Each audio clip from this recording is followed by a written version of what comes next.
नमस्कार दोस्तों, जय हिंद। मैं इंदु स्वागत करती हूं आप सभी का आरएनएस एकेडमी के यूट्यूब प्लेटफॉर्म पे, जहां आपको शिक्षा विभाग और अन्य विभागों की तैयारी कराई जाती है। आशा करती हूं कि आप सभी लोग खुश होंगे, स्वस्थ होंगे और अच्छे से सीटेट की तैयारी कर रहे होंगे। आज इसी सीरीज में हम ईवीएस की पेडागोजी के जो 15 क्वेश्चन आते हैं सीटेट में, उनका एक प्रैक्टिस सेट लेकर आए हैं और हम सभी लोग ईवीएस का प्रैक्टिस सेट पेडागोजी का पढ़ेंगे। तो शुरू करते हैं पहला क्वेश्चन। और शुरू करने से पहले सभी लोग वीडियो को लाइक कीजिएगा, चैनल को सब्सक्राइब कीजिएगा और वीडियो कैसी लगी अंत में कमेंट में लिखकर जरूर बताइएगा।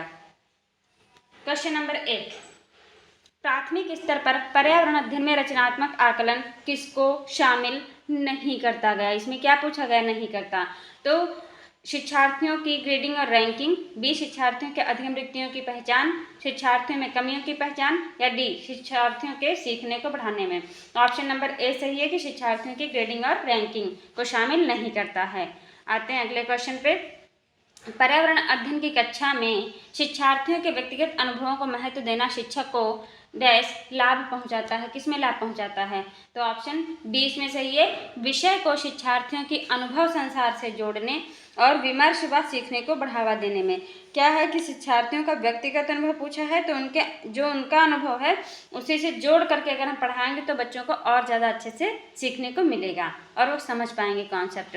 ऑप्शन नंबर बी सही है। आते हैं अगले क्वेश्चन पे। पाठ्यक्रम लचीला होना चाहिए, यदि ऐसा नहीं होगा तो। अगर पाठ्यक्रम लचीला नहीं होगा तो क्या होगा? उससे अलग अलग व्यक्तित्व वाले शिक्षार्थियों का विकास नहीं हो पाएगा अगर लचीला नहीं होगा तो। ऑप्शन नंबर डी सही है। आते हैं अगले क्वेश्चन पे।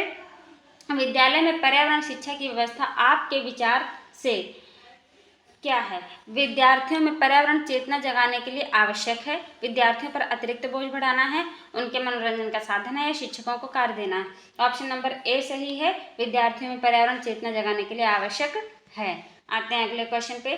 पर्यावरण विषय में बालकों की रुचि उत्पन्न करने के लिए क्या करना चाहिए? रुचि उत्पन्न करना है तो कहानी एवं खेल विधि से अगर शिक्षण हम कराएंगे तो बच्चे क्या होते हैं, प्राथमिक स्तर के हैं तो वो जल्दी समझते हैं, जल्दी चीज़ों को क्या है कैप्चर करते हैं। अगर हम कोई स्टोरी सुनाते हैं या फिर गेम खिलवा देते हैं और किसी टॉपिक से रिलेटेड, तो बच्चों को इंटरेस्ट भी आता है और सीख भी जाते हैं जल्दी। Option number A question number 5 का सही है। आते हैं अगले क्वेश्चन पे। कोशिका में भोजन या ग्लूकोज का ऑक्सीकरण कहाँ होता है? तो कोशिका में भोजन या ग्लूकोज का जो ऑक्सीकरण होता है वो होता है कोशिका द्रव्य में। किसमें होता है? कोशिका द्रव्य में होता है। अगले क्वेश्चन पे। फलों को कृत्रिम ढंग से पकाया जाता है। फलों को कृत्रिम ढंग से आर्टिफिशियल रूप से कैसे पकाया जाता है? कहते हैं ये चीज़ तो कार्बेट से पकी हुई है, अभी ये सीजनल नहीं है, तो किससे पकाते हैं? एथिलीन से। किससे?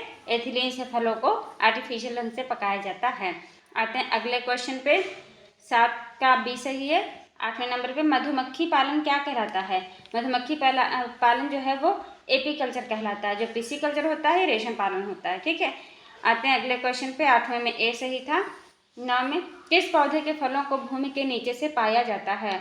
अब ऐसा कौन सा पौधा है जिसको भूमि के नीचे से पाया जाता है? आलू, गाजर, मूंगफली, प्याज। तो ऑप्शन नंबर सी सही है। 9 में मूंगफली का जो पौधा होता है इसके फलों को भूमि के नीचे से पाया जाता है। आते हैं अगले क्वेश्चन पे। अस्थायी कठोर जल में घुले होते हैं।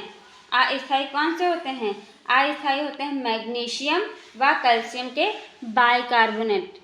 ये जो हैं ऑप्शन नंबर बी, मैग्नीशियम व कैल्शियम के बाइकार्बोनेट अस्थायी कठोर जल में घुले रहते हैं। ऑप्शन नंबर बी 10वें का सही है। आते हैं अगले क्वेश्चन पे। निम्नलिखित में से कौन से शब्द समूह आपस में निकटीय रूप से संबंधित हैं? ऑप्शन नंबर ए सही होगा। क्यों? क्योंकि मच्छर है, मच्छर काटेगा मलेरिया हो जाएगा, मलेरिया हो जाएगी तो खून की कमी यानी रक्त अल्पता एनीमिया हो जाएगा। और इसका इलाज क्या है?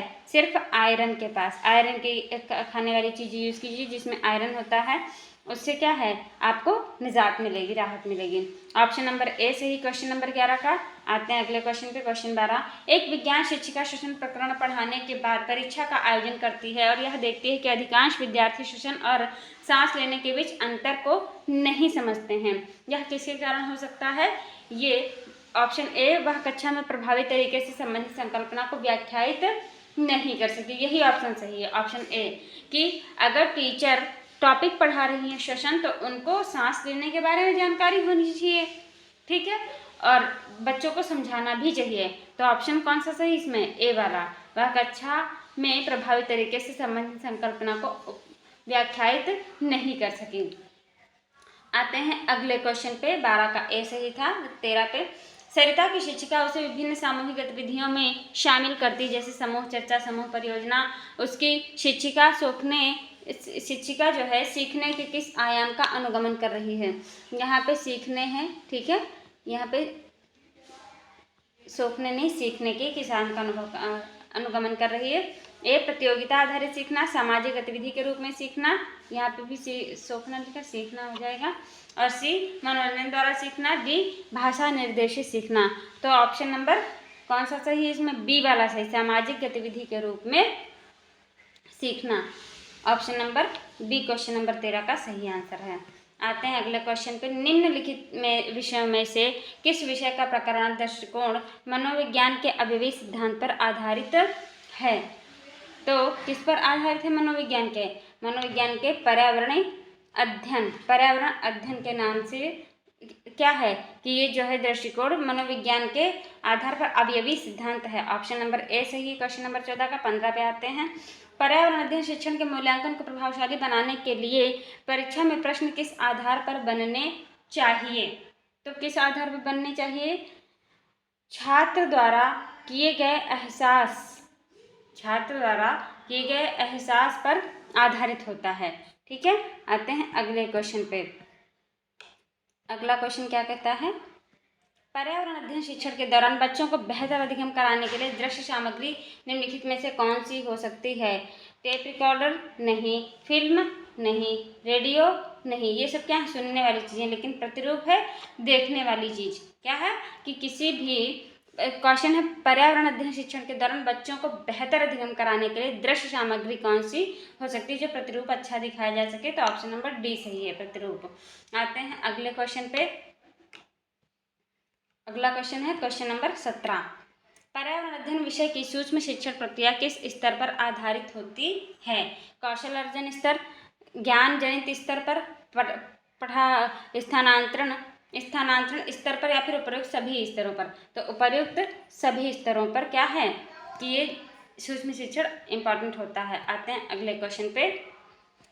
पर्यावरण अध्ययन शिक्षण में उपचारात्मक सुझाव देना किस परीक्षण का उद्देश्य है? यहाँ पे चारात्मक नहीं है, कॉमा लगा करके यहाँ उपचारात्मक, ठीक है। उपचारात्मक सुझाव देना किस परीक्षण का उद्देश्य है? निदानात्मक परीक्षण, निबंधात्मक परीक्षण, उपलब्धि परीक्षण, उपयुक्त में से कोई नहीं। तो कौन सा सही है इसमें? ऑप्शन नंबर ए, निदानात्मक परीक्षण सही ऑप्शन है। आते हैं अगले क्वेश्चन पे। पर्यावरण अध्ययन शिक्षण अधिगम प्रक्रिया में सुधार लाना निम्नलिखित परीक्षणों में से किस परीक्षण के अंतर्गत आता है? उपलब्धि परीक्षण, निबंधात्मक परीक्षण, निदानात्मक परीक्षण, या फिर इनमें से कोई नहीं। इसमें कौन सा सही होगा? निदानात्मक परीक्षण। निदानात्मक परीक्षण जो है वो लिया जाता है। आते हैं अगले क्वेश्चन पे। प्राथमिक स्तर पर पर्यावरण अध्ययन विषय में छात्रों की रुचि बढ़ाने के लिए पाठ्यक्रम कैसा होना चाहिए? तो शारीरिक क्रियाओं पर आधारित, मानसिक क्रियाओं पर आधारित, कलाकृतियों पर आधारित, या उपयुक्त सभी? ऑप्शन कौन सा सही है इसमें? उपयुक्त सभी। तो इसी के साथ हम आज की वीडियो यहीं समाप्त करते हैं। मिलते हैं आपको हम नेक्स्ट वीडियो में। चैनल को सभी लोग सब्सक्राइब कीजिएगा, लाइक और शेयर कीजिएगा, कमेंट में ज़रूर बताइएगा कि क्लास आपको कैसी लगी। Thanks for watching this video.